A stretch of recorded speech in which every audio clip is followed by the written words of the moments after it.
pensar de otra manera.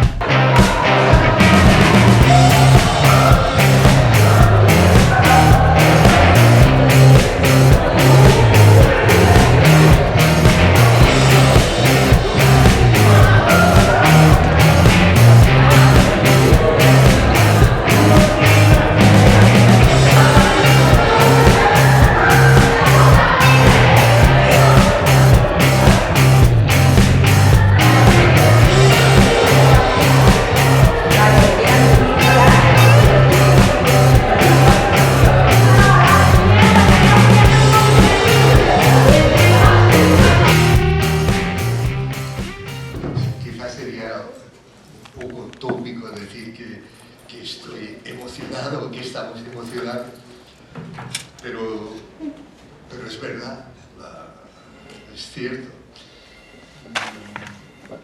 Si queréis os empezaré explicando un poquito más. He escrito en esta vida, digamos, bastantes libros, ¿no? Y el último en el que estaba trabajando, que tardé 8 años en terminar, me di cuenta que, debido a la fatiga crónica, a la fibromialgia que tengo, me di cuenta que o lo terminaba pronto o cada vez me sería más difícil tenerlo todo en la cabeza. Y entonces, dado que hacía 12 años que con Marina veníamos aquí a Lanzarote, en concreto íbamos a Famara, pensé, bueno, que se encargue Marina, por favor, de la cuestión familiar durante un mes, y yo me voy a encerrar allí dentro, casi como a vida o muerte, ¿no? A terminar ya de una vez esto, porque era urgente terminarlo, ¿no? Y entonces, pues, me puse a trabajar allí, como un bestia, y de tanto en tanto salía y me bañaba del mar aquel loco. Estaban los bungalows de Famara, ¿no? Pude escribir el libro, Hijos de la Noche, ¿no? Pero, pues bueno, lo que empezó a pasar es que de pronto entraban cucarachas por todos los lados. O sea, ahora podéis imaginar esto como una cosa divertida, ¿no? Pero antes de irse, Marina pone el pie en la zapatilla y dice, noto algo frío, y una cucaracha así de gorda, ¿no? Y nada, entonces se marcharon ellos y me quedé yo solo con las cucarachas, ¿no? Pero, o sea, vosotros diréis, estaba ya un poco loco. Todavía no estaba tan loco, pero yo creo que en la ducha me miraban. Cuando más veía, yo hacía así, iba para aquí, iba para allá. Al final fumigaron y me dijeron, no, es que es donde viven, porque está sobre la arena, tienen derecho. Y digo, ya, pero que no me entren así masivamente como un ejército. Y nada, y al final vino un señor, nos llamaba, fumigó, y sí, ya no entraban vivas, entraban muertas. Y ya no sabía qué era. Yo creo, esto es aquí dentro, ¿no? Pero ya llevaba un mes sin hablar con nadie prácticamente, ¿no? Y crac, crac, crac, y miro y veo una bestia así de gorda, que como a las 4 de la mañana le di un golpe de silla, un sillazo, ¡plaf! Y luego supe que era un puercoespín que se había metido dentro y se había quedado encallado. No me supo mal porque se ve que eso no hace nada, ¿no? Pero bueno, entonces, imaginaos con todo esto, termino el libro, ya medio atontado por el viento, por la soledad allí, y dije, bueno, y ahora tengo que imprimirlo, porque para corregirlo tengo que imprimirlo, ¿no? Entonces cogí el autobús para venir aquí, a Arrecife, y llego aquí, y bueno, se me ocurrió lo que a veces hago, ¿no? Es seguir a la gente. Y digo, bueno, si unos estudiantes a algún sitio me llevarán, porque seguir un turista me llevará a no sé dónde, pero un estudiante me llevará a un sitio, ¿no? Y sí, entonces me llevaron aquí. Y fue como, no os podéis imaginar la sensación de de acogida, pero absolutamente fuera de lugar, ¿no? Porque Miguel, que estaba en la puerta, se brindó a buscar la posibilidad de hacer fotocopias. Julia, que estaba en la secretaría, me dijo que había una profesora de filosofía que le gustaría hablar conmigo, pero que era el día de puertas abiertas. Bueno, total, que fue una experiencia tan extraordinaria. Los 3 minutos que estuve, 5 minutos que estuve aquí, que dije, pues me gustaría corresponder, si podemos venimos cada año aquí a Lanzarote, pues bueno, y así quedó, ¿no? Y durante un año con Cami nos hemos ido escribiendo y bueno, al final habéis hecho todo este trabajo sobre España en Blanc, sobre el libro, sobre múltiples cosas, y ahora simplemente es un poco, pues, daros las gracias a vosotros, ¿no? En primer lugar a la escuela, ¿no? Que es todavía una escuela abierta en la que se puede hacer un acto como este. Es casi como una isla en esta movilización que explicaba, ¿no? En la que todos debemos ser capitalistas de nosotros mismos, todos debemos tener un yo marca, porque si no tenemos un yo marca, no somos nadie, somos un estigma. Hijos de la noche escribía, en este libro sale Marina, sale a los niños, es un libro que explica, pues, bueno, cómo la enfermedad es a la vez un proceso de destrucción, pero a la vez también es, en muchos casos, estas enfermedades de la normalidad, desde la depresión a tantos, también son formas de protesta contra un mundo que nos hace estar siempre en marcha, siempre dispuestos, como si tuviéramos un currículum pegado en el culo, ¿no? que nos empuja. Pues hay gente que esto no lo soporta, hay gente que no lo soporta, y entonces enferma. Y los médicos dicen, no sabemos lo que tienen, pero no se mueren. Claro, porque ya son muertos en vida, ya somos muertos. Pero esta es la forma de protesta, ¿eh? Y bueno, entonces, pues el libro es esto, ¿no? Cómo salir de ser un centro de dolor, es decir, de contemplarse, ¿eh? De contemplarse a sí mismo. Anomalía no pertenece al ámbito de la enfermedad solamente. Anomalía es esto mismo, es decir, anomalía es cualquiera que no quiere normalizarse, ¿no? En el sentido de adaptarse.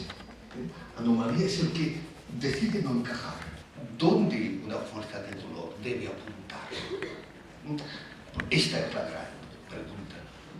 Vuestro malestar, nuestro no futuro, más en una isla como esta, que hay un paro como el que hay, ¿no? Pues todo este malestar, toda esta fuerza de dolor que está en vosotros, debéis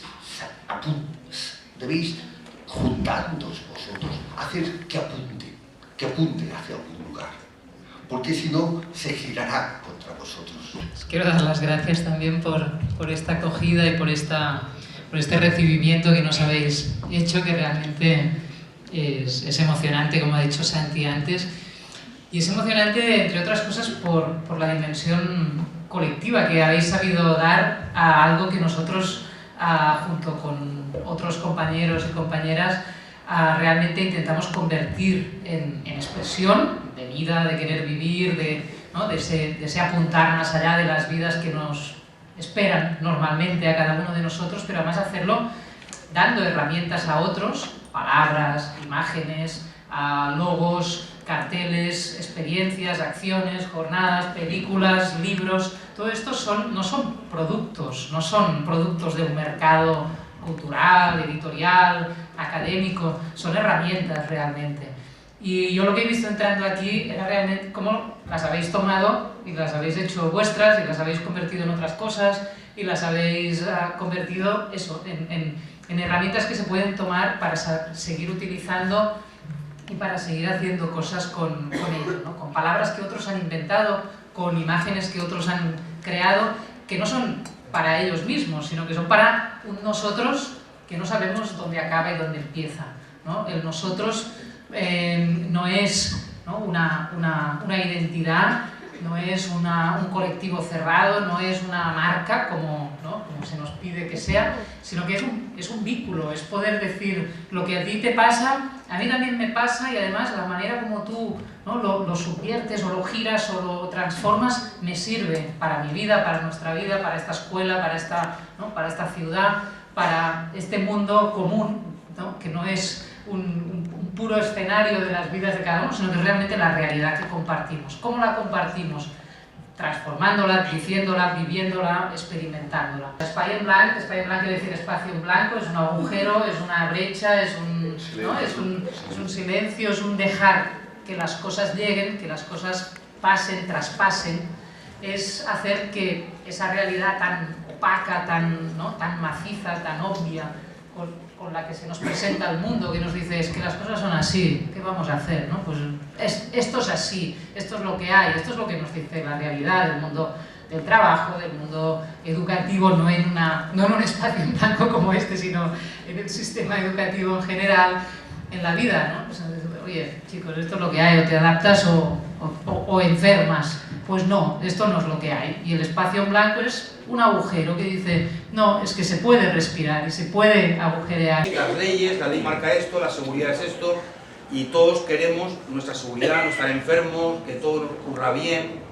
Como ustedes habrán reflexionado, yo no mucho, pero ustedes habrán reflexionado mucho sobre el tema. Tienes toda la razón, ¿no? Históricamente ya hubo un pensador en el siglo XVII que explicaba cómo el miedo cohesionaba a la sociedad, ¿no? Como el miedo era la base, era el cemento que cohesionaba la seguridad en la sociedad, ¿no? Entonces el concepto de seguridad pues está en el centro, evidentemente, la lucha antiterrorista, ¿no? La figura del terrorista, que ahora es el yihadista, pero hace 2 días era la ETA, es lo que permite